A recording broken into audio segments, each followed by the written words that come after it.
The Delhi government has announced a slew of measures to curb pollution in the national capital, except class 10th and 12th board examination. Students, all schools will be closed till 10th of November. The famous odd even scheme has made a comeback. Post Deepavali, the government has observed that there's a massive spike in the pollution level in the national capital, and this is the reason why from 13th till 20th the government has announced that the odd even scheme will be in force in the national capital. Apart from that, the government has formed various teams to crack down on anybody who is violating the guidelines which has been issued under GRAP 4. There is a complete ban on construction, and anybody found violating will be immediately challaned about it. Or not only this, there's a massive police teams have been formed to launch a massive curb on the sale of crackers and all, and the government thinks that with these measures in place they will be able to curb pollution in the national capital.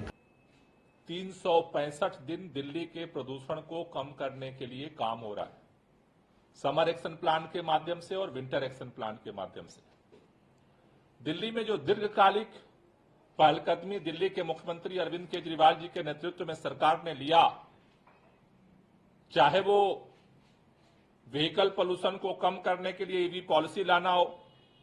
चाहे दिल्ली के अंदर electric बसों का संचालन हो, CNG बसों का संचालन हो, दिल्ली के अंदर 24/7 बिजली का सप्लाई देना हो, चाहे वो दिल्ली के अंदर 100% पोल्यूटेड यूनिट को शिफ्ट करना हो पीएनजी में, दिल्ली के अंदर चाहे वो ग्रीन बेल्ट बढ़ाना हो, इन तमाम दीर्घकालिक परियोजना के परिणाम स्वरूप दिल्ली के अंदर 2015 में जो 365 में से केवल 109 दिन थे जो पुअर कैटेगरी से बाहर थे, इस साल अभी तक उसकी संख्या बढ़कर के 206 हो चुकी है।